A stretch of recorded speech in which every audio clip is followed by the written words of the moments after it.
So welcome everybody to Parents vs. Gaming. This is episode 11. It is May 27th. We're here to talk about E3, but before we do that, I want to introduce everybody. Right in the middle is the always Miss Beautiful Jordan, Miss Alexis Jordan 98. Jordan, how are you? Good. I'm doing well. Sorry. Gosh, that's why you asked me if I was ready, because I'm just a mess. Monday was my last day, for anyone who doesn't know. So starting today, you'll be seeing me pretty much like every day, like 8 hours a day. Yeah. And today's stream was great. It was a tutorial for Jason. For real. It was a shorter stream because I started late, as Mm. always. But yeah, no, we went over Valorant, some Sova lineups. People were impressed with me. I'm still kind of new, but I I know was my I was stuff. impressed with some of your shots today. You were crushing people with that pistol you had earlier. Thank you. See? All right, and all the way on the end, a new face. That's not Jay. His son is actually in a championship football game tonight, and he didn't know till last minute. So we had a last second fill in. Chris Fellows, Crash 1869. Chris, how are you doing? Doing good, James. Thanks for having me. Yeah, no, we're pretty excited. I know we're going to talk about E3 tonight. Before we get into that, kind of introduce yourself a little bit. I know some people that do follow my channel know you as the person that makes me do 150 plus ab crunches every night, mainly because I'm in your wedding in less than a month, but also just because you're a mean person. So you find it funny. I do find it funny. I'm And if you look in the chat in a second, you'll see yeah, I yeah, still find it funny. and I will redeem those crunches after this episode. I actually think that we should all have to do those together. I mean, I already worked out today, but I can still do 150 more if I really Yeah. needed to. But yeah, no, getting married in 3 weeks now. James will be there. I've been playing video games since I was 3 years old when I got my NES in 1988. Um, and basically have owned every system except the PS4 and PS5. You are only 4 years younger than me, and the amount of old man jokes you give me, I've just realized are very uncalled for. Look at your receding hairline compared to my full head of hair. I mean, it also doesn't look like someone put a bowl on top of my head and just cut off the edge, but to each their own. So we are here to talk about E3. I know Jordan is someone that is very selective in her games. She is going to be very opinionated on what she thinks is exciting and important. But Crash, you're big into someone. I know you go to a PAX East as many opportunities as you get when it is non-COVID era. You've been to quite a few.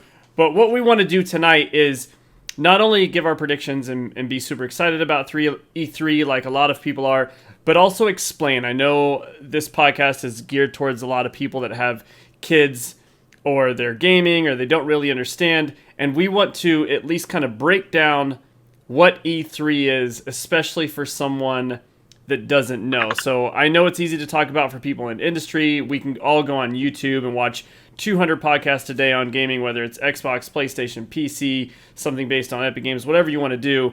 And they're all excited about E3 for different reasons. And especially since these press conferences we're going to be talking about are not on, they're not on ABC, right? They're not on a regular cable channel. You're going to have to go to YouTube or go to Twitch and watch these, and they're very accessible. But what would be the reason for a parent wanting to watch this with their kid, and why it can be fun to watch it with them as well? So Crash, I'm gonna kick it over to you. If you just kind of want to break down what E3 is to the very bare bones and give us an explanation. Yeah, no, I can definitely do that. It's funny you mentioned PAX East because I'm looking at my PAX patches that I get every year I go. And in February 2020, 2 weeks before everything shut down, I was at PAX East. Basically, it was the last thing I did before the world went crazy. But what E3 is it's the Electronic Entertainment Expo. It's become a gaming convention. It didn't start out as that. It started out as a hardware convention. All the computer and software companies would come together to show what their plans were for the next year. As Microsoft they kind of kicked this off into turning it into a video game convention when they started with the Xbox. That brought in Nintendo, that brought in Sony, all these things. And it started turning into this bigger game event than entertainment hardware event, which it still is. But the big thing with it is between E3 and CES in Chicago, they're the two big conferences every year where the video game industry comes together to release, this is what we're excited about for the rest of this year. This is what's coming out early next year. And it's all a matter of getting people behind what they're trying to release, to get the excitement up, to get the promotion out, to, this is what made Cyberpunk as big as it was their presentation at E3. What was it, 7 years ago almost now? When No Man's Sky. Cyberpunk. So that's what it is. It's a way to get the hype behind these games, to get the ball really rolling so that when we're 30 days out, there's already this craze to get this game. Like the second E3 ends, you can usually go to GameStop and pre-order every game you want. Yeah, correct. And another thing is essentially this is it's just a big convention. It's a conference. It's almost like a trade show in a sense. And as you kind of mentioned, this used to be only people in the industry, right? A lot of just the news outlets and the media. And the great thing about E3 is, yes, a website like IGN, GameSpot, Game Informer, these things cover video games year-round, correct? But E3 was when you saw all of a sudden NBC News, CNN, these random news sites all of a sudden had coverage. So it was a broader audience. But it was maybe a year or two before COVID, they finally opened up E3 to the public. I'm not sure the exact date on that, Chris, but that's was something that they made a little bit more accessible, which kind of made it more difficult. But for someone just watching it for the first time now, if you're watching it with your kids or your significant other and they're excited, this is something in the future that you could actually go and see in person. Yeah, no, 100%. Used to be industry only. I mean, the craziest stories, or if you look back at Sega CD was born at E3 with a conversation between Sony and Sega. A backroom chat between those two companies is what led to Sony pivoting from teaming with Nintendo to work with Sega. But now it's more, it's a great thing for parents to watch with their kids, because if your kid is excited about games, you can get excited with them to kind of watch these trailers that are released, to see like what's on the landscape, what's on the roadmap for all these companies, what they're releasing. Now, Jordan, someone I know that you're not as excited as people like Chris and I, but for somebody, you do game, you are streaming. When someone starts talking about E3, does it resonate with you at all? Is there anything that you do get excited about, or why you would at least pay attention to it from the outside? My problem with conventions like these is that it builds up a lot of hype, like you guys said, which obviously is the point for the company. But I've just seen personally, even for my fiance and his best friend, they get so excited and they spend money pre-ordering these games, and then it ends up under-delivering. They convinced me to buy Cyberpunk when it first came out. I wasn't really interested. Like, I was interested in the game, but I was just going to wait a while. Like, oh my god, it's going to be so good for your stream. Yada, yada, yada. Everyone bought all of this money towards it, and it's a good game. But, I guess it is a game that I would kind of play, but I probably wouldn't have picked it up for a couple years. But because of all of this hype around it and stuff, I ended up spending money on it that I didn't need to. And then I haven't played it. I played like an hour of it, and that was about it, just because of all the issues. I'm not saying every single game is like that. Returnal was still hyped up, and I still got that. But that's why I don't really pay attention, because I'm just like, I'll hear from reviews from real people if I like something, and I don't mind being late to the party. And that's not even, and I'm sure Chris, you'll agree with this. Her take on this is from someone that feels like they're recently burned, and why we're excited about E3 and we want to educate new people to be interested in E3. Jordan's warning on some of these games, it really is true. You need to take some of this with a grain of salt. Don't get overhyped. You know, be excited with whoever you're with or who you're watching it with. It is a big hype train, but understand that some of these things fail. I mean, Ubisoft alone is synonymous with, you know, showing a game and 5 years later it comes out and it doesn't look anything like it. You know, something like Watch Dogs or any of their Ghost Recon games. I mean, they still turn out to be pretty good games. No Man's Sky was another one. I mean, Sony hyped this game up like it was end all be all, and that game is amazing now. But, you know, it is what it is. I was literally about to bring up Ubisoft is hands down the biggest culprit of overpromising, under-delivering. I think one of the biggest things with them is and I don't blame them for doing it, they put a lot of money into the cinematic trailers that they present. And year after year, really the only game for them that delivers is Assassin's Creed. But everything else, they hype it up. Like Watch Dogs is the perfect example. Like, they created the cinematic trailer and showed us quote unquote gameplay that we didn't actually end up even getting. I mean, like, I was so excited for that game. Remember the first time they showed The Division. I mean, my goodness, yeah. They had so much stuff in that game. The police cars said NYPD. Jordan, I don't know if you remember seeing anything on this. They had to take all that off. Obviously, that would have been copyright issues in their own game, but that's how they previewed the game. So all of a sudden, they're showing this New York City that looked, I mean, it is still pretty good, but compared to what they originally showed, it's nothing like that. So that is kind of a warning we want to give for any parent that's listening, or you know, we're hyping you up about this. But do understand, it's just like seeing a trailer for a blockbuster movie. These trailers and these things are made to make you excited. And what Jordan is talking about, pre-ordering a game, that is something I would like to mention as well. With today's day and age, I will just say this. There is literally no reason to pre-order a game if you're hesitant on it. And all these, well, if you pre-order the game, it comes with a special... If you're not a collector and getting something physical, I can tell you right now, just about any game that I've come across, whether it's Destiny, Call of Duty, anything I pre-order or I get this pre-order bonus, or it's a skin, or it's a special gun to use, especially in a game that you level up. I can't tell you how many times in Destiny I've pre-ordered the next DLC or the next season to get a gun that's really great that you can't get till way later in the game. But 2 hours into the season, I've already leveled up past that gun and I'm using other things anyways. So was that pre-order worth getting that one thing to use 2 hours? That's the same thing with Cyberpunk. A lot of people pre-ordered to get all these cosmetic and game things, but as you get into the game, if you play it, you start collecting other things, you start using other things anyways. You're not missing out by not pre-ordering. If you have a friend that helped make a game and you want to help the finances of the game, and it's not a AAA game, it's an independent game, and you want to those are different situations. But when it comes to these massive games, there is no real benefit to pre-ordering. Wait for the reviews. Pay attention if you got a kid that's super excited about a game coming out and they keep going trailers. You can even reach out to us here at Parents vs. Gaming. We'll tell you.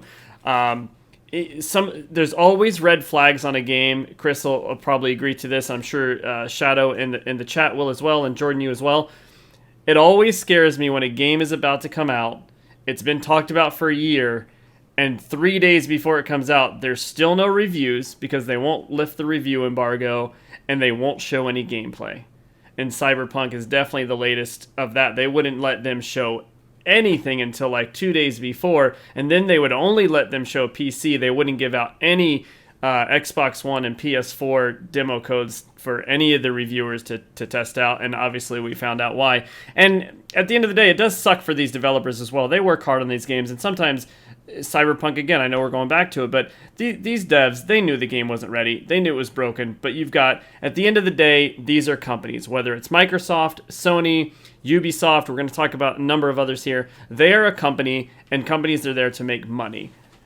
There is somebody above there that's not developing in the game. The whole point of all this is for them to make money. So as much as they have people involved that are excited about us being excited about their games, at the end of the day, these things are there because these companies are trying to make money. A lot of these trailers that you'll see at E3, these motion cap trailers or things like that, they're not even actually done by the actual company usually that is developing the game. They outsource this and they just give them kind of hints of the game.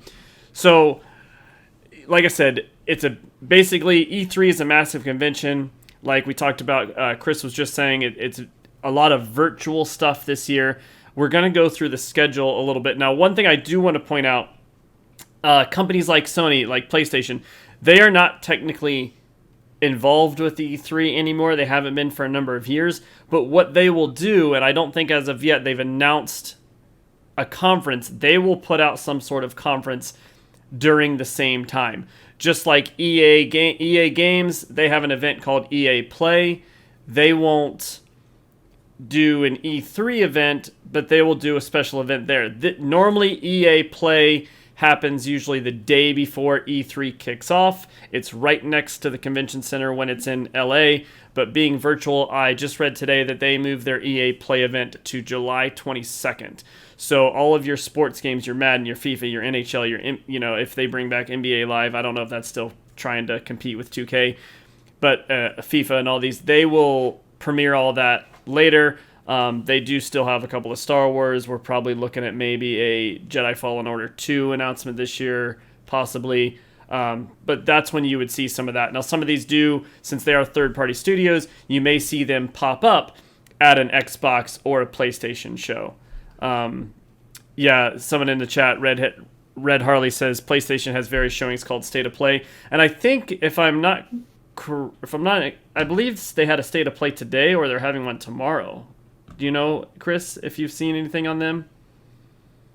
I haven't seen anything, but I don't have my alert set up for PlayStation, so Nintendo does Nintendo Direct. Nintendo Direct, yeah, they usually do one every quarter.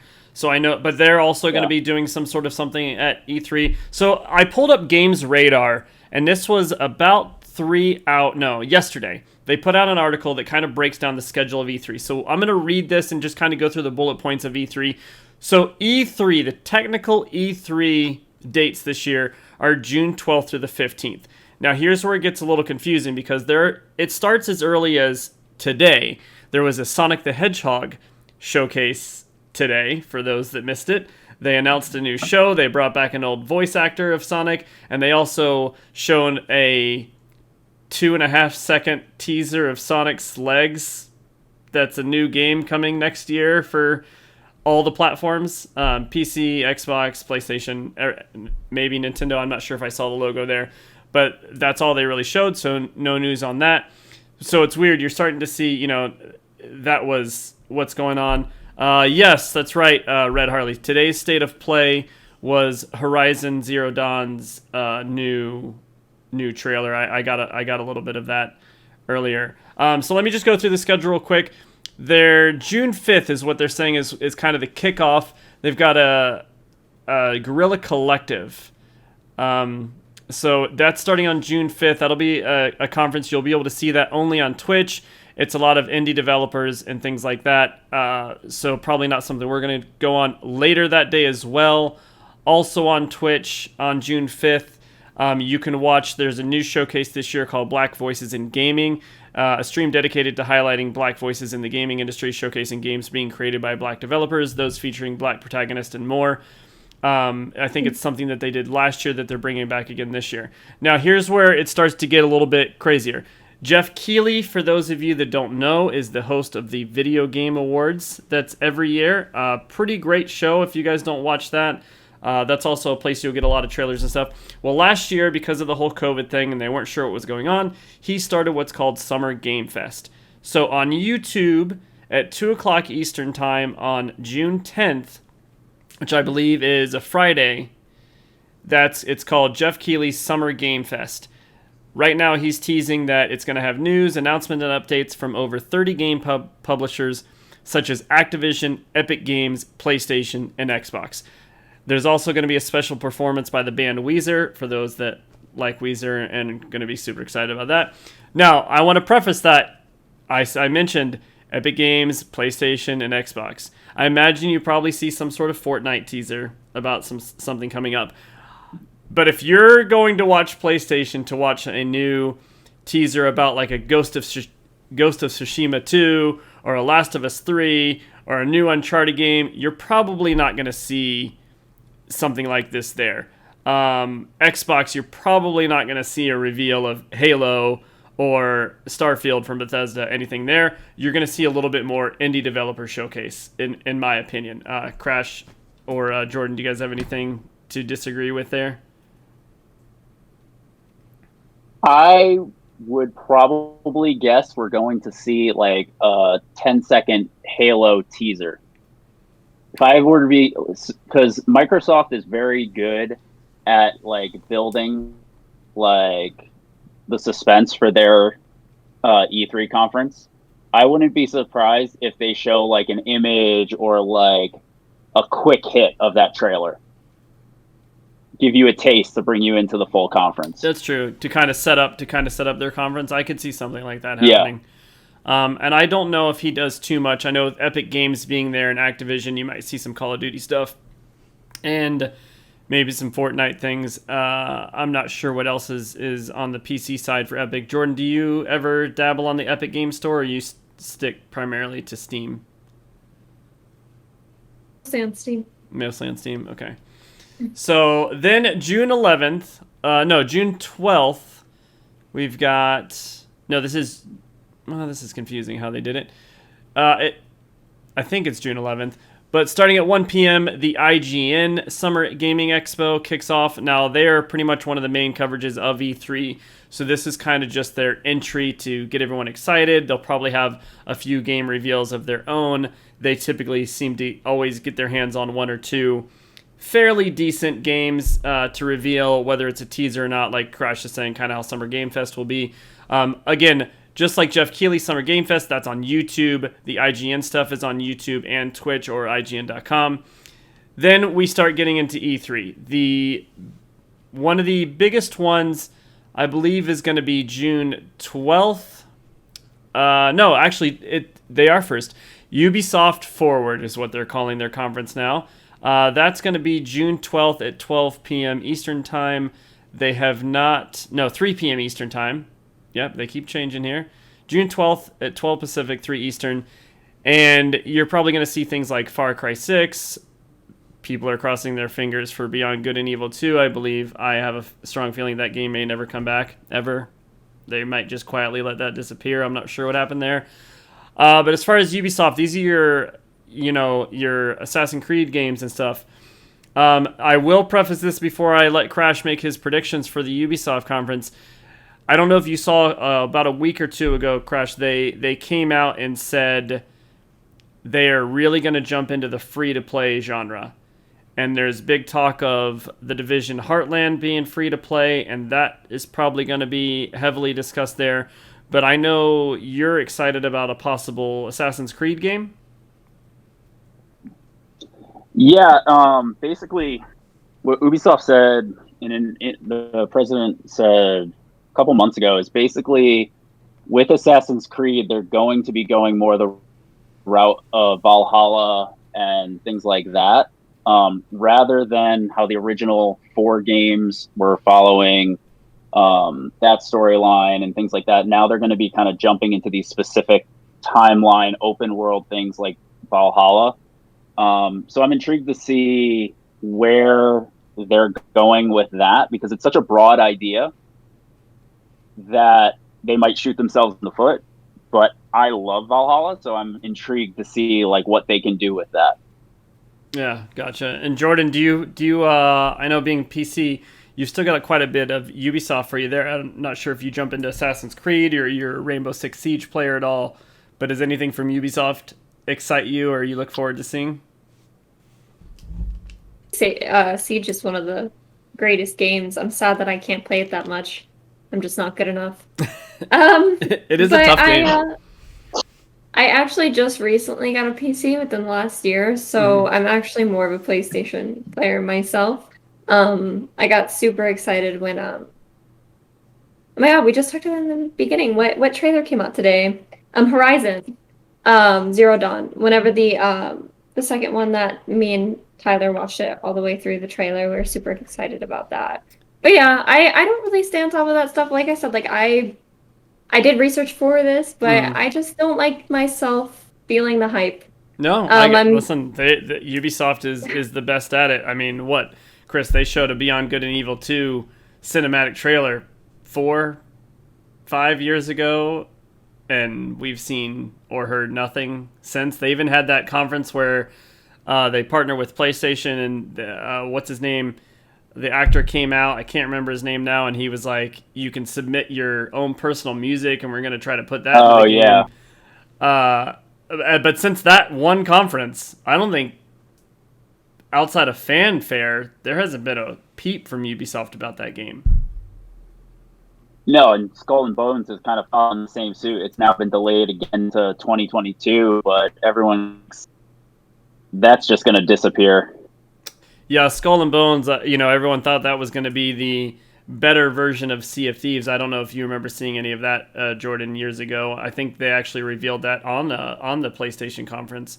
It looked like a pretty good game. It was just going to be your pirate ship, and then they talked about you being able to walk around. It's like they were trying to capitalize on the hype of Assassin's Creed Black Flag, but 5 years too late is kind of what it seemed. I'm so cynical. I'd rather than push it back as far as possible or never come out with it than to give us a half-assed game. Oh, for sure. Absolutely. I'm definitely on that. Now, the next day, June 13th, this is a big one. We're not going to do any predictions now. We're going to save this to the end because this is what's considered the biggest part. The Xbox, they're calling it the Xbox and Bethesda Game Showcase. For those who don't know, Microsoft did acquire ZeniMax and Bethesda for what I think $7.4 billion this year. That includes 10 studios, 10 or 12 studios, I believe, addition to what Microsoft already had. A lot of people are expecting them to announce going forward Bethesda games will be exclusive to Xbox and PC platforms. But we will get back to this. It's a super big deal. Later on June 13th, no time for this. Future Game Show is its second year. It's talking about a lot of smaller projects and independents. And then there's a PC gaming show on June 13th. Previous games featured at a PC gaming show included Borderlands 3, Valheim, XCOM 2, PlayerUnknown's Battlegrounds, Mountain Blade 2, Warframe, Baldur's Gate. I expect Warframe to be heavily showcased during the PC gaming show. Chris or Jordan, is there anything you guys expect PC special to come out here?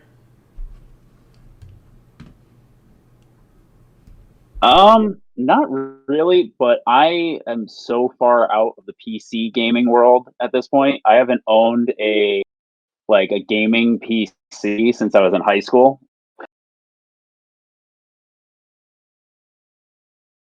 Not since high school? A gaming PC? No, I built one when I was a freshman in high school and played the original Rainbow Six, StarCraft, World of Warcraft 3, all of that stuff. But I haven't had a gaming PC since then, so I'm very out of the loop on PC gaming. Now, Jordan, I know you're, especially going full-time stream, you're a big fan currently of Valorant. And I know quite a few people. I don't know if you've dabbled into the Escape from Tarkov, things like that. Is there anything you would like to see special come out for Valorant? There's also rumor of a what's the Blizzard game? Activision Blizzard. They make I can't think of it right now. Overwatch, yeah. There's a talk of Overwatch 2 coming out. Does anything like that you're interested in, Jordan? I hate myself. No, but I mean, you're just playing Valorant now. So is there anything that you would like to see Valorant like this? This is just completely on your own. Is there anything you would like to see them add to that game? I mean, it would be cool to have a couple more characters. I would like for them to make their skins less expensive. But I don't know. I'm just learning Valorant for anyone who knows. So I'm still fairly new to the game. So it's hard from a newbie's perspective. I'm sure someone who's played it for a long time probably has like a million ideas for what they should do. Be nice if they update their precise gunplay. But that's about it. Well, I would be shocked with the way that game's taken off. I would be shocked if they didn't have something showcasing that. And then they kind of go on. There has not been. I want people to know we're going to talk a little bit about what we think Sony's going to do. But as of right now, Sony has not announced a showcase or anything going on during these dates. But we all know there's no way they're going to let Microsoft and Xbox and Nintendo take all the hype. Nintendo is going to be at E3, but they also have not announced when their conference is going to be, and neither has Square Enix, who will also have their own. So let's talk a little bit about Square Enix. The conference hasn't been announced, but it will. They are an E3 partner, so they will be there. For those that don't know, Square Enix has released games like Outriders, Nier Replicant, Final Fantasy VII Remake, Life is Strange. Those games, those story-based games, they're owned by Square Enix. Anything for you, Chris, out of Square Enix you think they're going to pump out here? I think we're going to get our first real look at Final Fantasy VII Remake Part 2, which, even though I don't have a PlayStation right now, like, I really love Final Fantasy VII. Like, I bought the remastered version on my Switch. I play it all the time. And I've loved watching on Twitch when people are playing the Remake Part 1. It's great to see, like, how they made small adjustments to that story. And, like, the graphics, the gameplay, everything's great. So I think we're going to finally get to see that, because I think it's supposed to be coming out this fall, Christmas season. Yeah, that would be huge. I know a few people in chat, Master Shadows and a few others, they really like Outriders, so I'd be interested to see. I know that they had plans for a couple of DLC drops. I would imagine you might see something there, even if it's teased, or it might be teased at something on Sony or Xbox, a quick little teaser on one of their conferences, and then show up here. Next, we've got the Nintendo E3 2021 conference. Still no date. I imagine that's going to be happening soon, but they were typically usually last. When all of them kind of did their conferences together in person, you would have Xbox went first, then Sony, and Nintendo was usually on the last day. So I imagine them going there. Now, I do have a pretty bold prediction from the chat. Doc Holloway says we're probably going to be hearing more about Game Pass on the Switch. I'm going to say this. This is my personal belief. I don't believe we will see Game Pass on Nintendo Switch ever. Just like I don't think you will see it on Sony. What about you, Chris? Nintendo is always behind in things like that. Like, so I cannot see Nintendo going to Game Pass, partially because they're behind, but also because Nintendo knows how much money they can make on their classic games and doing the releases the way they're doing them. Like, I would love to see how much money they're making on these NES and Super Nintendo releases that they've been doing recently for online purchase and play.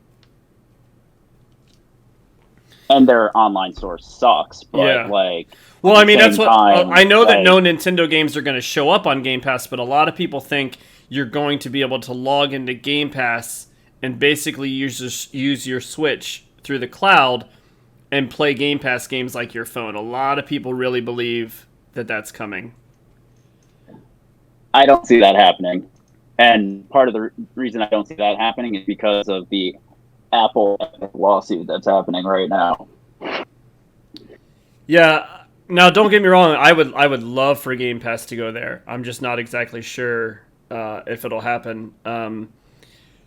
Jordan, do you know much about Game Pass as far as what it is, what it offers? Yeah, and I was gonna say for PlayStation, they do have like their PlayStation. They've always had it. I know someone mentioned just for PS5, I think, but even PS4, they had like a game of the month, and I think it was their PlayStation Now. I can't remember what subscription it was, but they have their own subscription, so Sony has it. I agree. Nintendo makes too much money. It's kind of ridiculous. So even though I'd love to play Pokemon, I refuse to pay those prices. No, I know that I think it's PlayStation either Plus. One's PlayStation Plus, one's PlayStation Now. One's their subscription service. which is like streaming, which is kind of like Game Pass, but Game Pass basically took it to the next level. Game Pass is, the best way to describe it is almost like Netflix for games. But the great thing about Xbox is every first-party title that comes out owned by Xbox comes day and day on Game Pass. So imagine, for anything to compare, if Sony were to do something like that, you're talking like when the new God of War comes out, the new Last of Us, the new Horizon Zero Dawn. Imagine if you paid that $15 a month subscription, you got that game immediately the day it came out on that subscription service. PlayStation obviously has had phenomenal exclusives. You can decide you hate them, or you're an Xbox fan or a PC fan and you don't like Sony, but their games speak for themselves. Their first party exclusives over the last 5 or 6 years have been phenomenal, and they've really made everyone else kind of step up their game. And hopefully we will see that with Xbox soon. But I'm with you guys. Nintendo just makes so much money. You've got the Sony fanboys always talking about how the PS5 is outselling the Xbox Series X 2-1. But the strategies are so different. Sony's all about selling their consoles because they have these exclusives. Xbox has clearly shifted towards a Game Pass subscription model where you can play in the cloud on your phone. They're about to completely open it up so you can play on iOS devices. You can do it over PC. They've got 100 plus games that's just in there. So even if the great thing for a Sony fan is if you've got an Android or an iPhone, all you got to do is get your controller. And then from what I've read, Game Pass games over the cloud actually support a PlayStation controller as long as you can Bluetooth it to your phone or your tablet. And for $15 a month, a PlayStation player gets all of the Xbox exclusives on top of their own console exclusives. So it's a win-win for everybody. But while Sony fans are claiming how they're leading the console wars, I mean, the Nintendo Switch has outsold like 10-1 to Xbox and Sony combined. So does that mean that PlayStation's a failure because the Switch is outselling it like crazy? No, it doesn't. I mean, we're talking these companies make billions and billions of dollars. So great, Sony made $8 billion last year and Microsoft only made $4 billion. I promise you both companies are probably doing just fine. One thing I think I would like to see out of Nintendo is an old school Mario game. Like I am waiting for like the Super Mario Brothers 3 version of a new Mario game, not the Mario Odyssey type. But Chris, anything for you think Nintendo's going to put out there? So there's 3 things I would want. One is, I mean, I know you apparently didn't like Mario Odyssey, and you're the only person. No, I love the game. I think the game is phenomenal. I love that, like, Mario is such a great side-scrolling game, and Mario 3 just kind of had so many layers to it. We really haven't seen something that exciting. I want a Mario 64 type Mario game, because Mario 64 was a huge game. I feel like Mario 64 blew like Odyssey out of the water when it came to length of play and things like that. I think I beat Mario Odyssey in less than a week and wasn't even playing it for too long at a time. So I want like a legit Mario game to come and be like a full-on platform game where they've put the time in. It's this great like throwback to the old Mario games were awesome. I know we're going to get more Breath of the Wild 2 information. I think we're probably going to get a 3 to 5 minute trailer. We're not going to see gameplay until we have a release date. There's no way we're seeing gameplay until they're actually going to announce a release date. Because all we've had now, I think it's a 40-second trailer, maybe it's a minute. So we're going to get 3 to 5 minute trailer, and we're going to get to figure out what the story is for this game.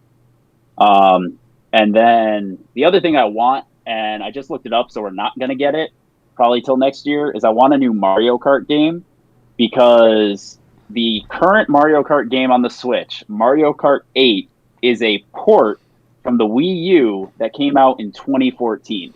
Yep, that's true. Yeah. So there has actually not been a Mario Kart game yet for the Switch. But next year is actually the 30-year anniversary of the original Mario Kart. So we may not get that till next year. Listen, you can't say that they haven't released a new Mario Kart game, because what about that game that you could set up in your house? No, and that's what Nintendo does. They come up with these crazy like hardware things. Like they have, that cardboard box robot thing they did. Like it's a great idea, but I want a legit Mario Kart game. Yeah. Like that VR Mario Kart thing, it's really cool. I've seen people play it. Looks like it's fun, but like I need a legit, I'm ready to throw my controller at you. I'm so pissed off type Mario Kart game. Jordan, do you have any Mario Kart stories? Oh yeah, I suck at Mario Kart. Tyler always beats me in it, and I get really sad. And I hate that like on the Mario Kart that we have right now, you can't change the way that the screens are. There's no option for it. So that's really frustrating. And sorry, I'm replacing my camera. No, you're good. But, you're good. What I'm excited about. She's so mad her battery died. No one's gonna be surprised, but Pokemon. That's what I'm excited about. I know people are kind of iffy on the changes that they're making, but I don't know. I'm excited for something. And guess what? If it's not good, then we know they're gonna. Well, what kind of Pokemon game are you looking forward for them to come out with? Like, what type of gameplay would you like to see? It's been a while since I looked at it, but they came out with like a whole different style, didn't they? For the one that's coming out. The last two that they had were more kind of open world a little bit, right, Chris? What's up? The last two Pokemon games that came out, was it Sword and Shield, I believe? Weren't they more a little bit on the open world style? Well, I mean, realistically, every Pokemon game was open world. But now it's the 3D-esque open world. Like, they've changed how it, like, pulls out a little bit more. They change your perspective. They change things like that. Like, I enjoyed Sword and Shield for the Switch. I'm in the middle they of were playing. like Sword and Moon, but I guess that the next one that I think may have been announced. I know 2 titles just got announced, but I don't know if those were kind of like remasters. But they're like slowly tweaking the play of it, and I'm excited for it because as old as I get, I mean, not as old as you, but as I get older, I still enjoy going back and playing the Pokemon games because it's just an easy thing to just pick up your Switch and play for like an hour or something, and like time goes by in the blink of an eye. All right, so we'll leave Nintendo, and before we move on to Sony and Xbox, let's talk about EA Play. EA Play is not going to be until July 22nd. Now, I know we might get some teasers at some of the other conferences, especially Sony and Microsoft. They might have some exclusive partnerships and things with some of these games. But EA Play, here is my personal take. I think from Respawn, you're going to see some sort of teaser of Jedi Fallen Order 2. I think it's been enough time where you at least make an announcement of it. I could see some sort of integration. I'm not sure what, but Sims always seems to have some sort of integration on what's currently popular in the movie space. I know last year they had the big Star Wars expansion that they added, so I'm guessing Sims is going to do something there as well. And I think we're going to actually get game in engine footage, and I hope they don't mess this up, but Mass Effect 5, they're riding such great momentum, BioWare right now, finally great momentum with the Mass Effect Legendary Edition coming back. Everyone's loving it. Now's the time to do that. I think you'll get more in-engine footage of Mass Effect 5, and I want to go on a limb and say you're going to see gameplay from Dragon Age 4. Chris, do you have any predictions you think from EA? I agree with Dragon Age 4. I think it's too early for Mass Effect, considering the remaster just came out. But you are missing the biggest announcement in the last year when it comes to EA games, especially EA Sports. Hold on, if you're going to say... I was going to save that, yeah. I was gonna save that for the NCAA end. football, baby. I think I'm with you right there, 100%. I believe they're gonna kick. I actually think they'll kick off their show with a big college football trailer and they're just gonna. I think EA is gonna try to erase their last 5 years of just ill will with gamers and just shove NCAA football in our faces. Jordan's going to be over there trying to play Valorant, and in the middle of her Valorant game, her game's just going to crash. There's going to be an ad from EA Sports. It's going to be the old school, if it's in the game, it's in the game, and it's just going to take over her PC. I think they're going to send out viruses to everybody, and they're just going to flood the world with NCAA football. I'm super excited about that. I do hope that we see that. Jordan, have you played sports games? Are you into anything from EA? I know you had mentioned you had played Sims, right? Did you play Sims addict? Hello.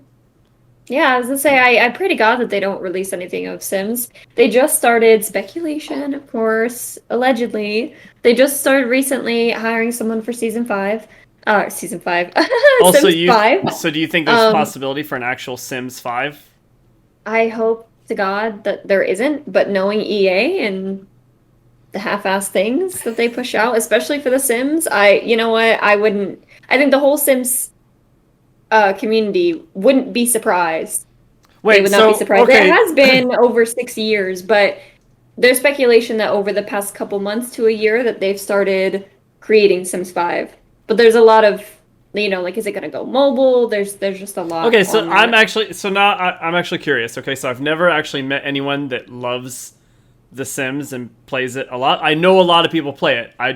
A lot of my friends don't play it. So with that being said, why is someone that, like, you're in the Sims community, you play the games, why don't, like, I look at it like, oh, everyone that likes Sims is probably excited. Look how cool this Sims 5 looks. Why wouldn't you want a Sims 5?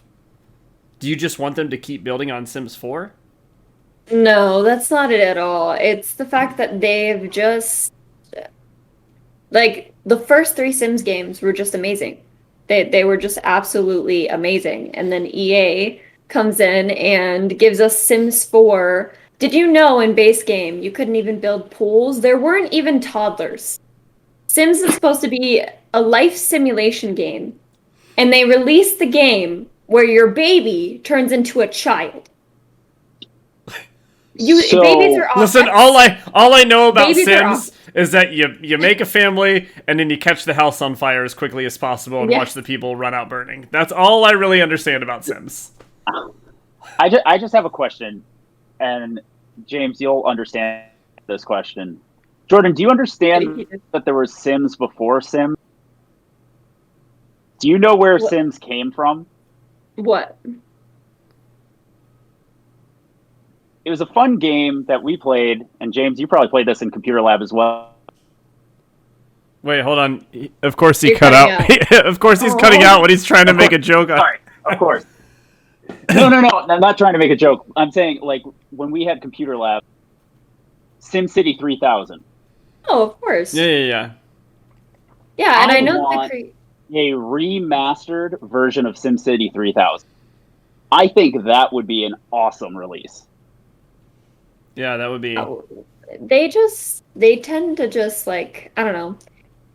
In my personal opinion, I don't think that they care about the audience they have. I think that they only care about catering to a new audience. That's why they decided to release a Star Wars pack to a life simulation game. I mean, I'll be honest. I almost downloaded Sims 4.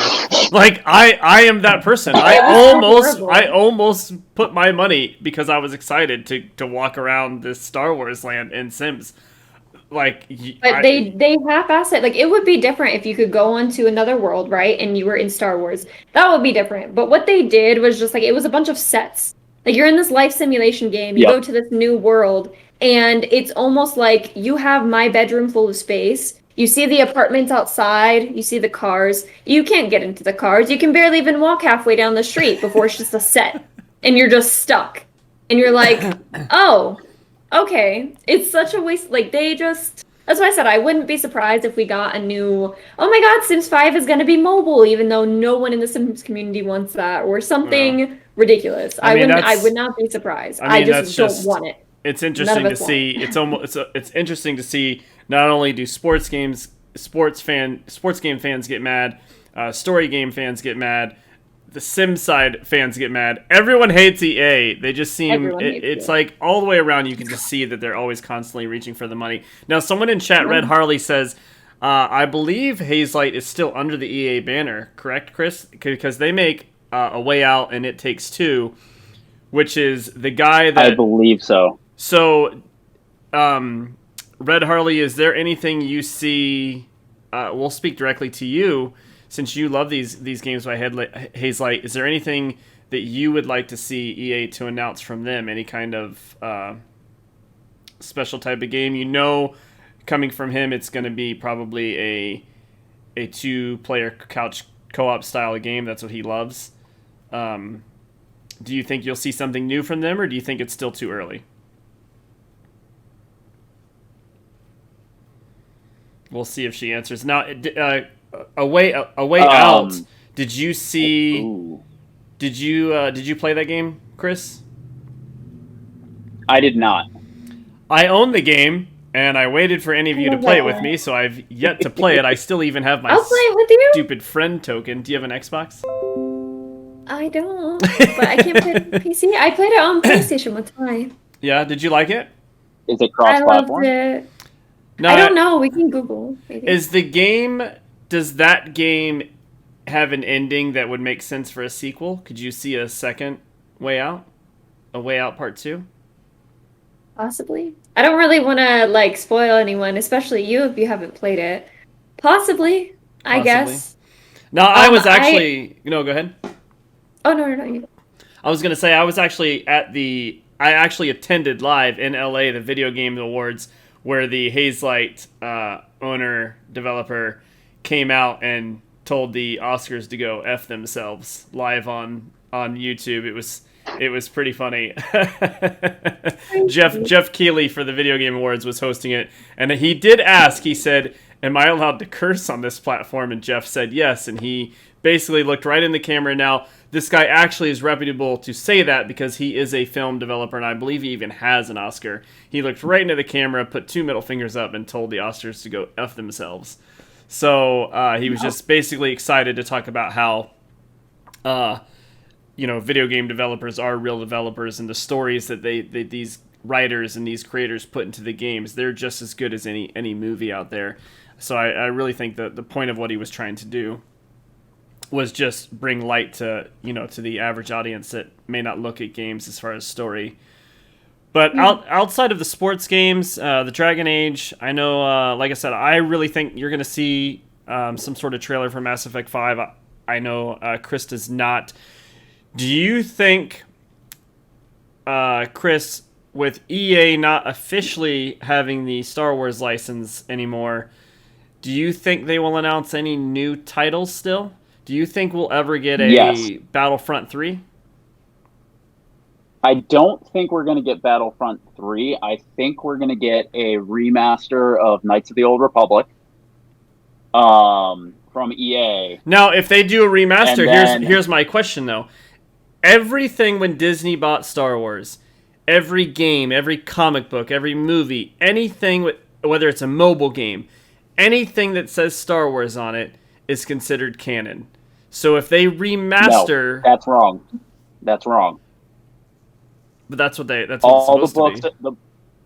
No, it's not. So all the books are now called Legacy. be. No, or something I'm not. like Those that. are the old ones. I'm talking about anything that comes out now has to be canon. But it's a remaster of an old game, so it wouldn't fall under that. So even though Disney's bringing in characters like Revan and stuff to the canon of Star Wars, you don't think they'll remaster it in a way that gives it a different story that makes it canon? No, but what I was about to mention is they now have Disney / LucasArts / Lucasfilm / Lucas, whatever it's called now. They've built this world called High Council or High Republic, where there's this whole new Star Wars lore being written between comic books, young adult books, and stuff. And I think I don't know if it's going to come from EA, but I think we're going to get a Knights of the Old Republic style game that is set in this High Republic universe they've created. Okay. Yeah, it almost makes me. But I don't know if that will be an EA project or if it's going to be the new Lucas Games studio spinning that up. Now, KOTOR 2, was that made by Obsidian? Because that wasn't BioWare didn't make KOTOR 2, right? Was that Obsidian? I'm not sure. Because Obsidian's under Xbox now, so I wonder if you could see that style of game made by their studio, which would make it an Xbox exclusive. Could be pretty interesting. Yeah, Disney won't allow exclusives. I mean, you say that, but and we'll talk about that soon. But Bethesda Games is making Indiana Jones, which is Disney, and that'll be exclusive. I thought it wasn't going to be exclusive. Yeah. Well, we don't know for sure, right? It comes back to that. Yeah. They haven't officially announced that all these Bethesda games. So EA, we've kind of got a handle on. So let's jump into the two big ones here. Sony. We'll start with them. We don't have a possible conference. I know a lot of you watched the Horizon Zero Dawn trailers and stuff today. So obviously, if they did a whole show on that, I don't see a lot of coming up. So Jordan, being the closest thing to a PlayStation fan here on the panel, what do you see, or anything as far as, or what you would be excited to see Sony announce this summer? I mean, I think everyone's eyes are on Horizon right now. Personally, I love the fact that they have, like, what do they have now? Like throwing spears. She has like that glider. I was so entranced in that trailer today. That's why I can't watch them, even though the first one was good. So I mean, I'm pretty sure they're gonna deliver, but I can't watch them because I'm just like so hyped about it. I'm just sitting there, me and Tyler, like, oh my god, we can't wait to get our hands on it. Like, we're so excited. Now, what about a God of War game? You think well, God of War Ragnarok, they already announced the title. Do you think they'll show anything from that this summer? I think it's too early, right? Think it's too early? So Vibin just mentioned in the chat Detroit Becoming Human 2. No, I remember seeing stuff for Detroit Becoming Human at PAX East, and no one had any idea what the hell to expect of it. And then I feel like it just disappeared. So I don't know if you guys played Detroit Become Human. If you have not played that game and you have access to it, you can actually get it on the Epic Game Store if you're a PC player. It's phenomenal. The way you play through the story, it's got such a powerful message, I think, especially with, you'll be shocked how relatable it is to the current events of the world. But I think it's phenomenal. Now, something actually, Vibe and Jason is mentioning this, I actually don't think you'll see a Detroit Become Human 2 because, was it Quantic Dream, I believe is the company? They've never made a sequel to any of their games, right? They just build upon that concept. The other thing is they broke away from Sony. They are not owned by Sony anymore. They are independent studios, so they are a multi-platform studio now. I do think that I'm with Jason there. I do think it's time. I don't know if they would show it at the PC game show, if they would show it at Sony's show, if they would show it at the Xbox show. I don't necessarily think you'll see a Detroit Become Human 2, but I think it is time to see a new game or a new teaser from them. I remember the whole Detroit Become Human actually became a game because they did a tech demo of their engine.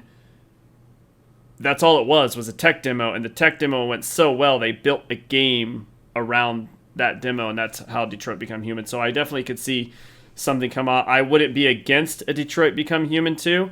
I would love to see it. I would just be shocked. As far as my prediction at Sony, I think you're going to see the return of a lot of showcase of Gran Turismo. Sony's got to come back in for even if you don't care, the car racing simulation style game. Forza for Xbox just has a stranglehold on that, and I think you'll actually see a number, not like a Gran Turismo Sport. I don't know if they're at Gran Turismo 5 or 6 or whatever their next number is. I think with Forza coming back and you haven't really heard anything in the car industry from Sony, I think you're going to see something there. Car games, love them or hate them, they are the best game at showcasing what your console can do. And the graphical leaps that they make, and I just don't see Sony getting out of the game there. I do think we'll see gameplay for God of War. And according to them, they've got 20 plus exclusives, brand new IPs in the works. No one knows anything about them. You've got to imagine they've got to come out swinging, especially if Xbox comes to the table as hard as everyone expects. Chris, what do you think Sony's going to do?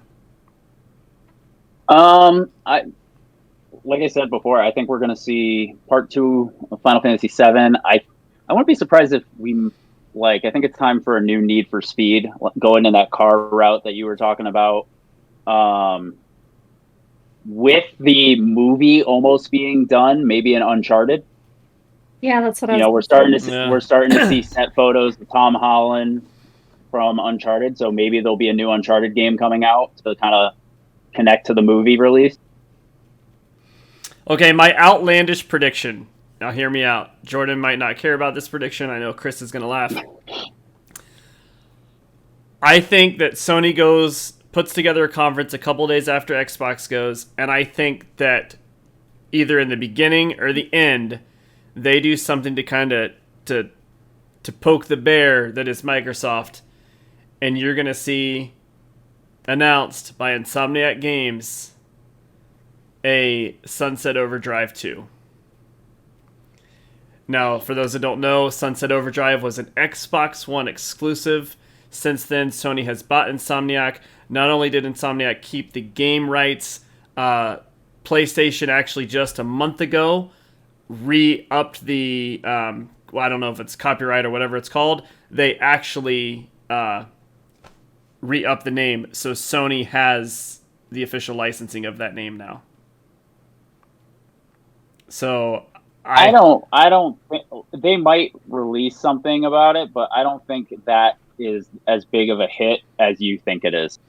Well, I don't think it's going to be this like end all be all by any means. I mean, but it is a great game, and I think putting something where they can steal something from Microsoft, it's easy for them to do.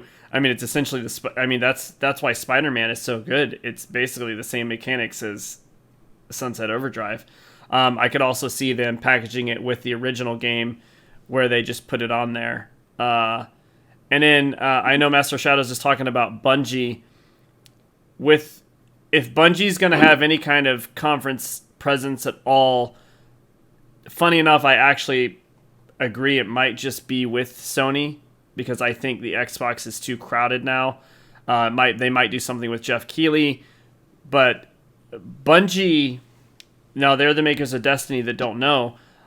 They were given tons and tons of money by another developer about 3 years ago to make a new IP, and we haven't heard anything. So you got to imagine that they're got to come out with something pretty soon to kind of do something different than Destiny. I know Destiny will probably keep going. They've greenlit that for like the next umpteen years, but that's basically a small team still putting together stuff for that. The company has grown larger. They almost got rebought by Microsoft. They chose to stay independent, which I do think is great for them. But you got to imagine something's coming out soon. Do you think any chance that they announce anything at Sony conference, Chris? With Bungie, it's hard to tell. I wouldn't be surprised if we get some like sneak peek at what's coming for Destiny. But Bungie has just been so quiet about any other projects that I think at this point they have to announce something new. Like, if they don't announce something new at this conference, it's going to be such a letdown for them. Yeah, no, I agree. Whether it's at Sony or just somewhere, I mean, they could even do their own, virtual showcase pretty easily during the same time frame, but I think they got to get out there. Is there anything, Jordan, that you would like if Sony was to come out with something that really spoke to you, brand new IP, what type of game would you love to see that you feel like you're missing? Is there anything It's really, yeah, it's really hard for me because typically when I find a game, I kind of get obsessed with it. As you guys know, I love the BioShock series. I've played those games. I mean, the third one I've played less, but those games I've played probably over like 25 times. I'm not exaggerating that and like Devil May Cry. So I would love for them to come out with another BioShock. I know that there's been talks about it. That would be great. We also skipped over Square Enix. I would love to see another Kingdom Hearts. I didn't get to play the last one. I was so sad. But I don't know. Like I said, it's really hard. Right now I'm stuck on Valorant because kind of have a need to be good at something whenever I play it. So that's kind of where my focus is, and that's why when you ask me about like what I want to see in games and stuff like that, I'm not super excited into something new. I like getting used to and comfortable with something. So those games I will always be happy and with, I could definitely see Sony's conference including a brand new Kingdom Hearts announcement for sure, especially with them coming out with the new Final Fantasy. I could see them trying to get back in the exclusive game with Square Enix as far as making things exclusive to their platform. I wouldn't be too shocked to see it. I don't know with Kingdom Hearts won't ever be exclusive again.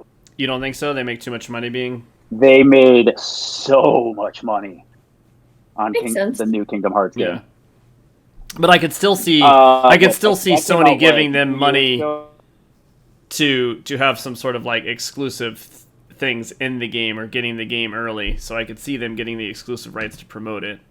Well, James, to give you an idea, in case you weren't aware, Kingdom Hearts 2 came out when we were at Huntingdon.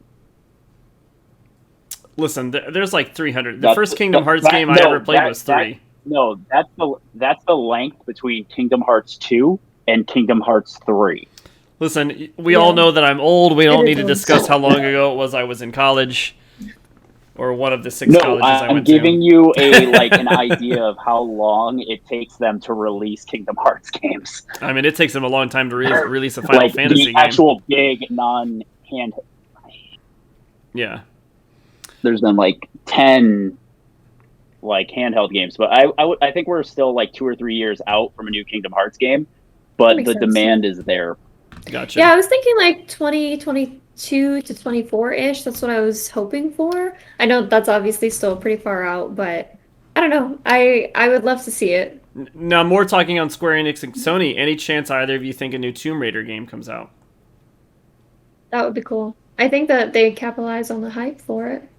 The movie came out a couple years ago. Because, I think that we're getting ready to start filming the next movie, so I wouldn't be surprised if there's another Tomb Raider game coming out. Yeah, I think so. I think I saw something that they were going to do another one. Jason says their last one flopped. If you're talking about Tomb Raider, listen, I don't care if it flopped. That girl that played Lara Croft was awesome. So I'm down to watch her. I really liked it. I'm down to watch another. It was better than the Angelina Jolie Tomb Raider movies. I thought anyways. 100%. All right, so let's get into the big one. This showcase, we're actually going to do June 13th, which is a Sunday, I believe. It's either June 13th or June 12th. 10 a.m. Pacific time, 1 o'clock Eastern time. The Parents vs. Gaming, Jordan and Jay and I are going to do a watch-along with this, so hopefully anyone in the chat will come back to watch the conference with us. I think it would be a lot of fun. I know a lot of you can jump into the IGNs and the kind of funnies and all that, but there's 2 million people in there chatting away, at least talking with us. You guys can voice your opinions. We'll chat with you back. We'll have a really good time. This Xbox, I like having Jordan on this one too because you're a PC. You are transitioning a lot more to PC now. Everything Xbox is also coming to PC via Game Pass. So everything you see here will not be exclusive to the Xbox console itself. You'll have complete access to it. So it makes me excited. And also I like having Jordan who's going to constantly go, it's probably not going to look that good. It's probably not going to be that good. Don't get overhyped. I actually love it. No, I don't mind it at all. I think it's great because if they throw anything out there that actually does wow you, Jordan, that to me is going to show that it's actually a really big deal. But before I give any of my predictions, Jordan, anything you see, because I know Chris has a whole list, so I don't want him to take any of the small thunder you may have. anything you would like to see Xbox. Now, this showcase is called the Xbox and Bethesda Showcase. It's probably going to be an hour and a half long. We already know they're going to show Halo Infinite stuff and they're going to show Starfield stuff. Outside of those two things, is there anything that would get you super excited, Jordan, that they could show? Why is it that I'm not allowed to comment on Halo, James? No, you can comment on Halo. Why can't I comment on Halo? We all know that James they're going to thinks show. because you're a girl, you didn't play Halo. Oh, I did not know. You're not putting me down that rabbit hole. I know she likes Halo. She loves Halo. We were already talking about this, so don't. Listen. Well, you're always trying to throw me under the bus. I grew up on PlayStation, so why are you taking the only like big game from Xbox and just like, no, you're not allowed to talk? No, about I'm that. saying we know that they're coming, so they're not surprises. You're more than welcome to talk. Is there something you want to see from Halo that would get you super excited? Because it will be on PC, so you'll have complete access, even though you don't have an Xbox. Yeah, so I know a lot of people aren't excited for it, and that makes me really sad. I personally love the campaigns, though. I've never been much of an online player. I'm just now transitioning into that, so maybe my ideas will change, and maybe I'll play, the online portion, but I'm just excited for the campaign. They're always the best. Mm-hmm. And I understand why people are down on it. Halo 5 was not good. I know people as far as the campaign story, it was pretty bad. The multiplayer is one of the best multiplayers they've had, obviously, but they definitely need to come if they want to get Halo to be. I mean, Halo was there, right? You had Halo and you had Call of Duty and you had a couple other shooters, Battlefield, and that was the big three. And Halo definitely is not in that subject anymore. They're definitely going to need to do some things to put them back there, and they definitely need to, I care about Halo. I'm 40 years old. Chris cares about Halo. You played Halo a little bit, but the 15 to 20 year old group, the 10 to 20 year old group, that's the group that they have to get to care about Halo again. With Fortnite being popular, Call of Duty is popular again. You've got games like Valorant coming out, Overwatch. Like if Call of Duty or if Halo ever wants to be successful again, they have to make that group excited and make them care about Halo the way we cared about Halo, Chris, when we were younger. True. What I'm excited about is, I don't know if this has happened yet, but I know Xbox released that they're coming out with like mod capabilities through the Xbox, which I think is just like revolutionary, because the fact that, you can't get that through PlayStation. So that's just going to change so many games for console players. Yeah. So that's what I'm most excited about in that realm. If I were to ever go to a physical console again, besides the PlayStations that we had, that would make, I think that would win me actually over PlayStation. So. Oh, I would love to see that. The only thing that makes me a little bit nervous is that the moment they start allowing modding on the Xbox, I get a little bit nervous about the ridiculous amount of hackers you'll start seeing in most of their. We're very protected if we play console only things until we do crossplay with PC as far as hacking and cheaters. So that makes me a little bit nervous, but hopefully they'll keep that. But as far as any predictions for you, Chris, what do you think is going to happen for the Xbox Bethesda showcase? I mean, this is supposed to be the end-all, be-all. This is the showcase that Xbox fans have been waiting for 10 years. This is the one that's going to shut Sony fans up, and it's going to put them in the conversation of they're there to stay going forward. This is supposed to... But we've said that for the last couple of years. So do you think that's actually going to happen this year? So, yes. For a couple reasons. From not even touching on Bethesda yet, we're going to get more about Halo Infinite. And as much as they love to tell us there's not going to be a battle royale, we know there's going to be a battle royale. And if they follow the track record of Halo 3 and the multiplayer in Halo 3, this battle royale will be the best one of all of them. It's going to blow everything out of the water if they on what they used to do great and just flood that. I think everyone's going to lose their mind over that. But also, what we got a little teaser of last year on the Unreal Engine was Fable. I think everyone is clamoring for an original Fable type game, and what the little teaser we saw was awesome. And that was claimed to be in-game graphics because it's being designed for the Series X. It's not going to be. And that's by the How- Forza Horizon team. Yeah, that was running on the Unreal Forza type engine, and that was gameplay. That wasn't called. They didn't say this is cinematic. They said this is gameplay footage. Yeah, and you gotta imagine that's the Microsoft side. And you gotta imagine if Fable's coming. I mean, with them doing Fable and Perfect Dark, they cannot have another repeat of what happened with Crackdown 3. They cannot bring back these titles and like Fable. If Fable can't fail, it's that simple. Like there's no way that game can release and be a flop, or it is bad news. They already did that. Well, you didn't like that. You didn't like that Kinect game. No, that thing was horrible. But the Kinect was horrible. It was a great idea that was just bad in how it was released.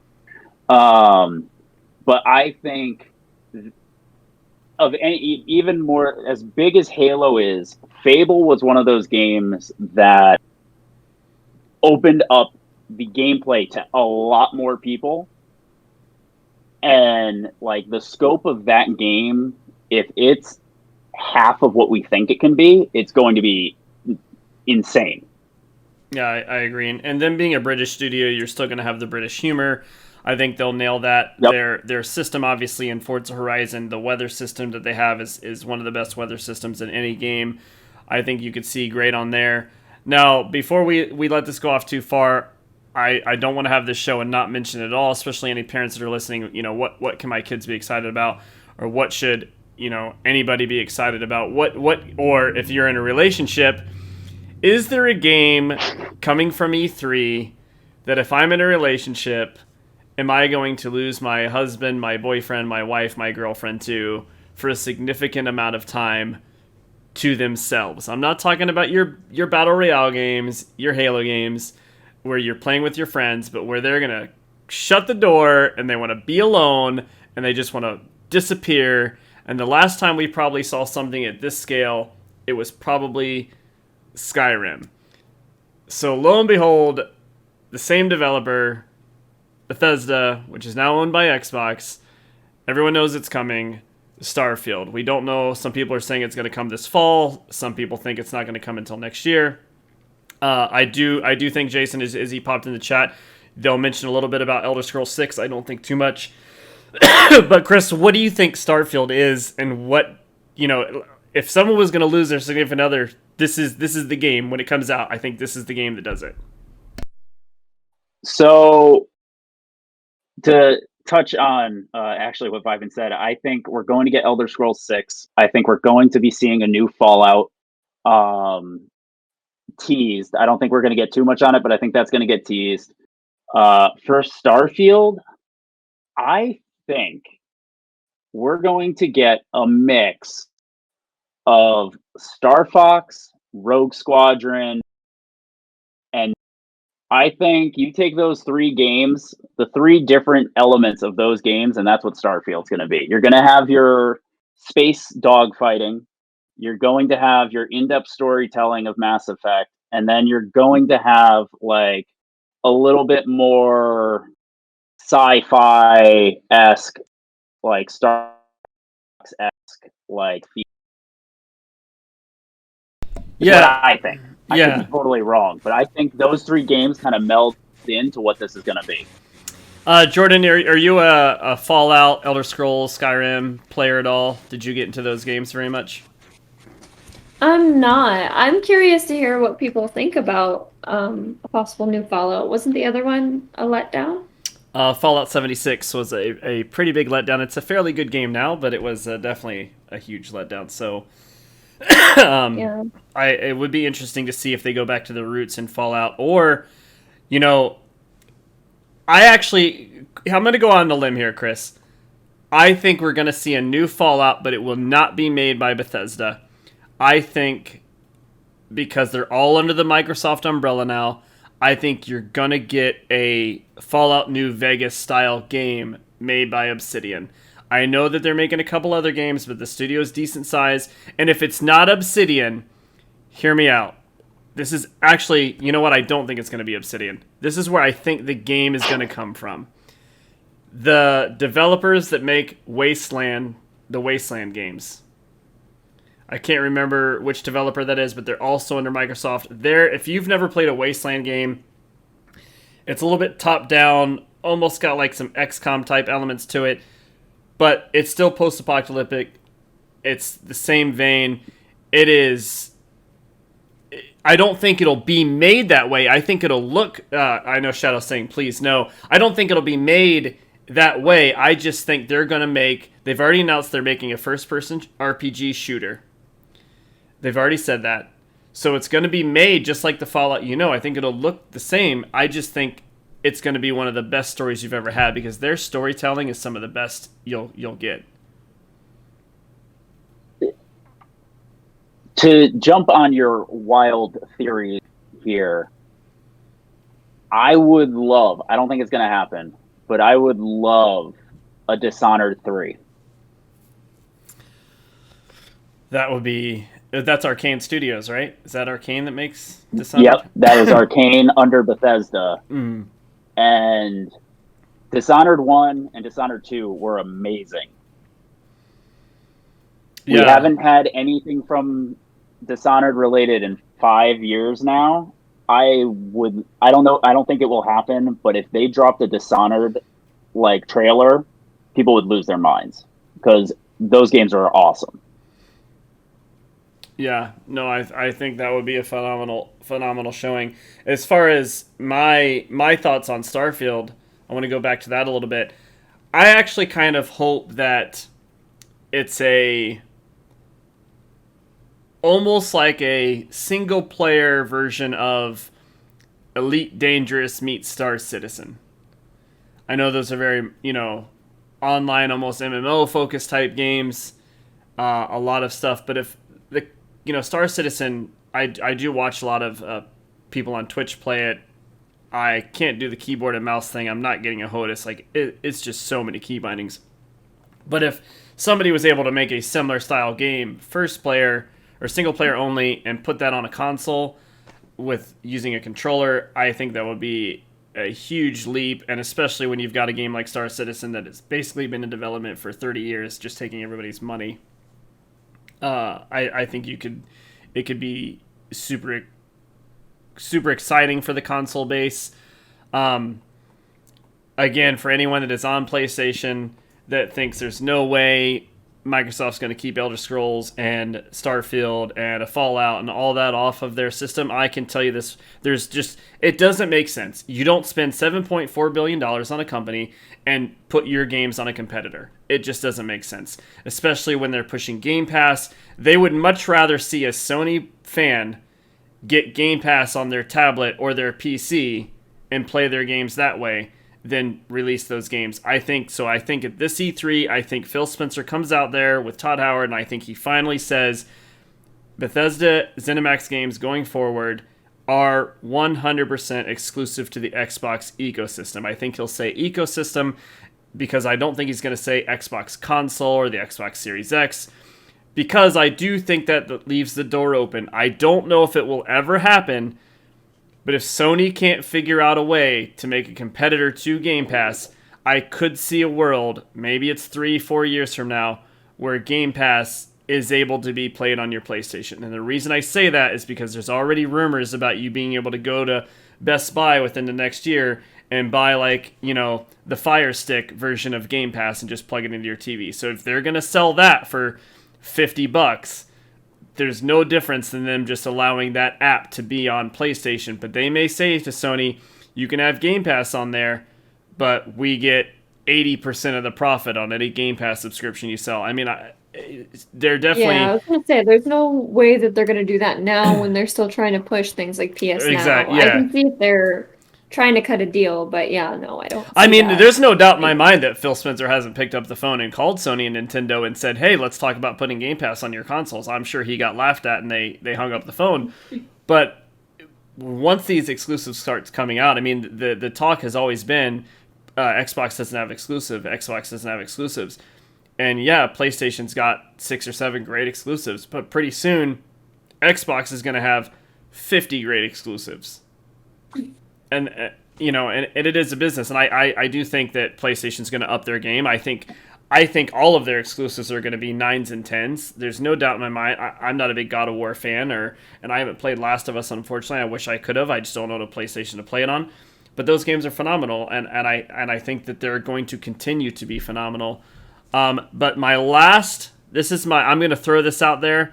There was rumors a couple months ago that something was in the works. Just like I talked about a Sunset Overdrive being on Sony, I think that Phil Spencer is going to announce with Hideo Kojima a Microsoft-sponsored game that will be exclusive to the Xbox ecosystem made by Kojima. Because remember, he is not under the Sony platform. They just published Death Stranding. So he is an independent studio. He is free to do what he wants. There was rumor that Phil Spencer was meeting with him multiple times. I think that they are going to announce his next game will be an Xbox exclusive, even if it's just a timed exclusive. But I think they will fund it, and I think Phil Spencer has said numerous times he wants to get into the Japanese market. I think this is the best way to go. And before I jump over to you, Chris, and get your thoughts, I don't want to disregard. I know that I think Red Harley up here was worried about a Senua game, which is Hellblade. Yes, Hellblade is exclusive to the Xbox ecosystem, like I said, but if you have PC or you have Game Pass to play on your phone or tablet or however you want to play Game Pass games, it will come to Game Pass the day that Hellblade 2 comes out. So, Chris, any last thoughts with you before we leave for the evening? Jordan's going to fall asleep. She hates E3 that much.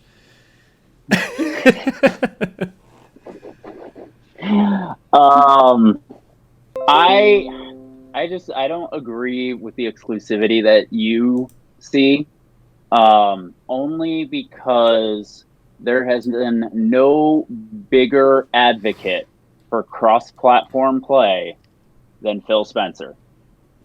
So for him to be leading this charge to lock down, I just don't see that.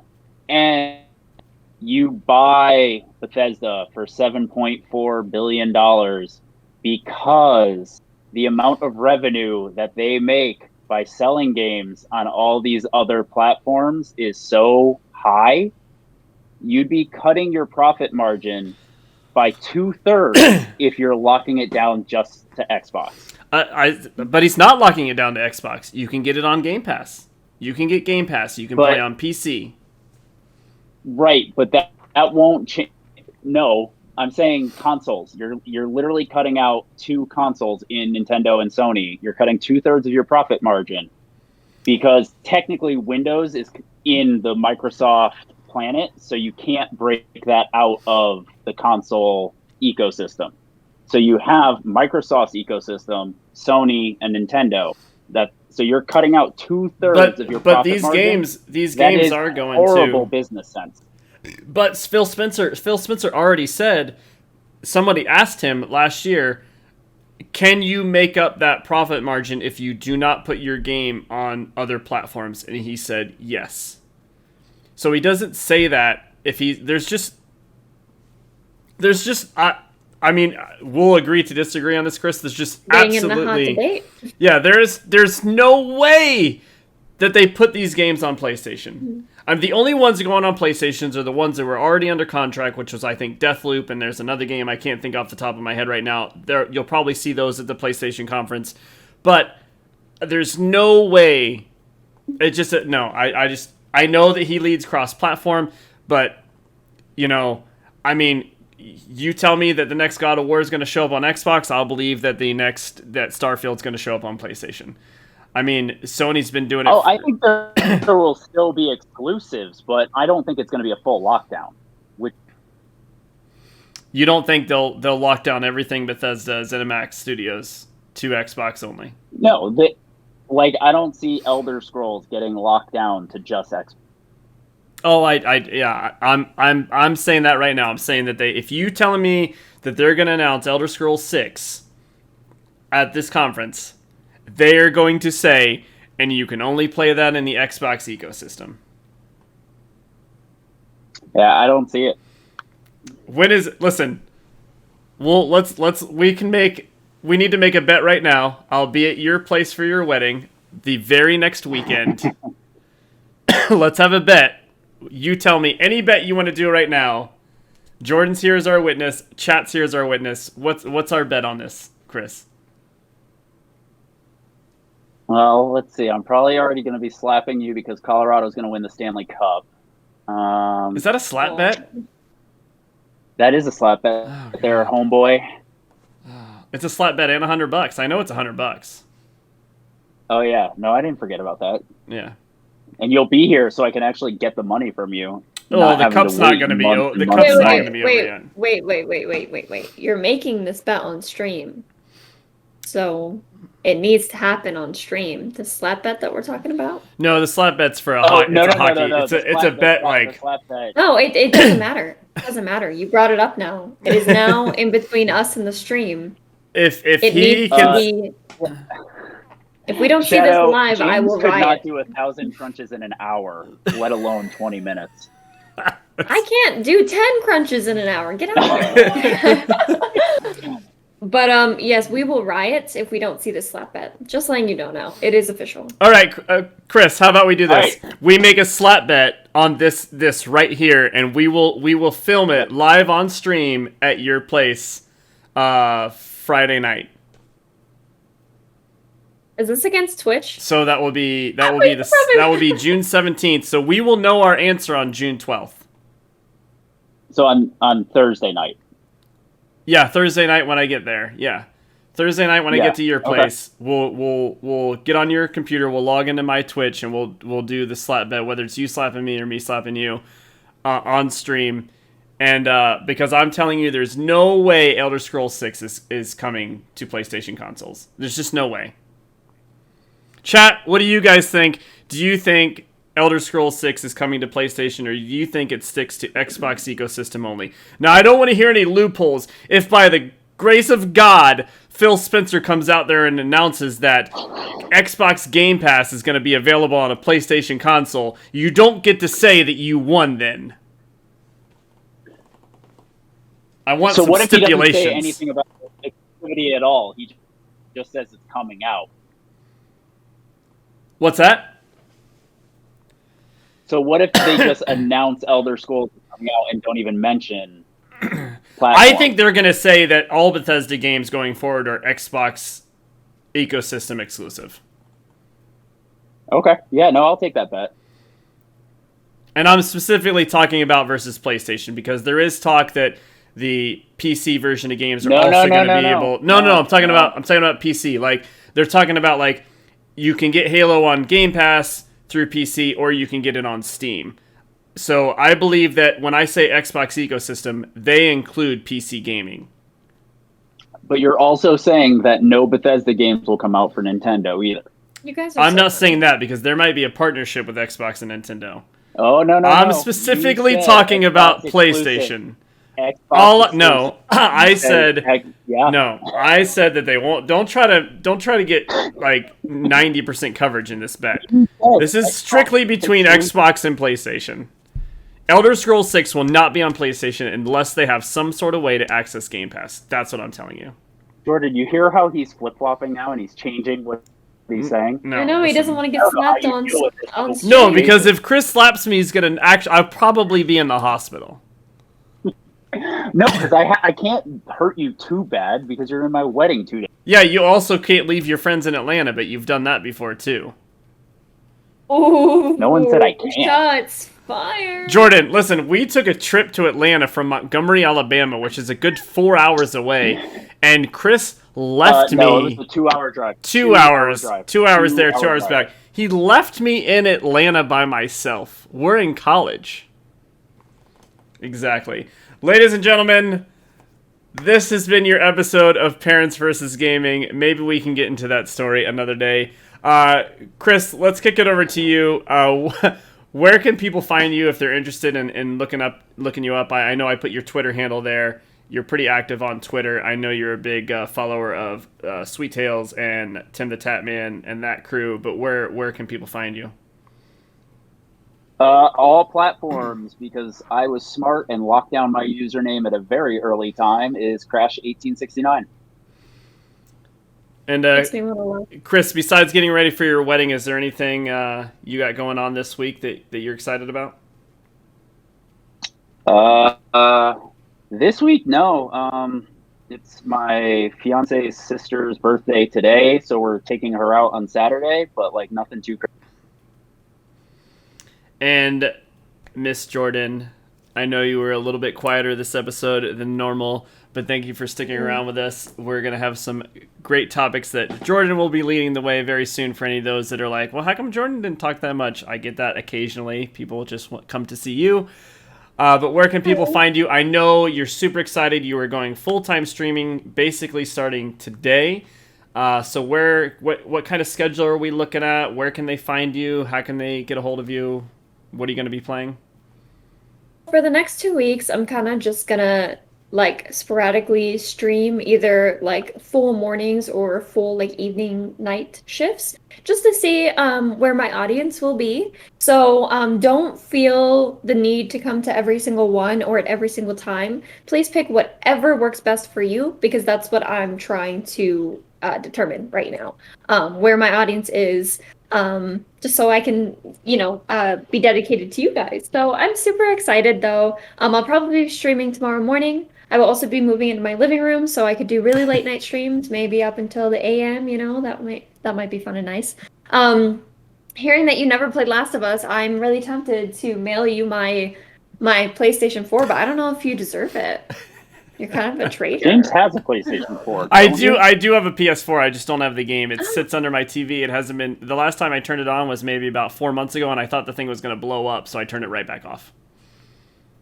So wild idea. Why do I talk what to I you? want James to do?